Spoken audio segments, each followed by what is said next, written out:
Petrol, diesel, gas, CNG ఇట్లాంటి వాటి ధరలు ఒకేసారి పెంచితే పబ్లిక్లో అసంతృప్తిని దృష్టిలో పెట్టుకుని మొన్ననే గ్యాస్, కమర్షియల్ గ్యాస్ కనుక 993 రూపాయలు పెంచేటప్పటికి వచ్చిన అసంతృప్తిని దృష్టిలో పెట్టుకుని దశల వారీగా పెంచుతున్నట్టున్నారు. మొన్న పెట్రోల్, డీజిల్, గ్యాసు వీటి మీద 3 రూపాయలు పెంచితే ఇప్పుడు 2 రోజుల క్రితం సిఎన్జి మీద 2 రూపాయలు పెంచారు. ఇప్పుడు మరొకసారి పెంపు జరిగింది.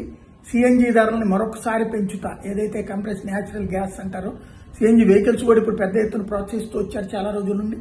ఆ ప్రోత్సహించిన తర్వాత వస్తున్నటువంటి వెహికల్స్ వాడుతున్నటువంటి సందర్భంలో 2 రోజుల క్రితం ఒక 2 రూపాయలు పెంచారు. సరే, పెట్రోల్ డీజిల్తో పోల్చుకుంటే ఇది 2 రూపాయలు తక్కువే కదా అనుకుంటే ఇప్పుడు మరొకసారి సిఎన్జి మీద ధర పెంచుతూ నిర్ణయం తీసుకుంది కేంద్ర ప్రభుత్వం. తాజాగా ఈ మేరకు ఇమ్మీడియట్ గా రూపాయి పెంచుతా ఉత్తర్వులు ఇచ్చింది. అంటే మొన్న వాటన్నిటికీ 3 రూపాయలు పెంచిన సందర్భంలో దీనికి కూడా 3 పెంచడం కాకుండా 2 రూపాయలు పెంచి ఇప్పుడు ఇంకొక రూపాయి మళ్ళీ పెంచింది అనమాట.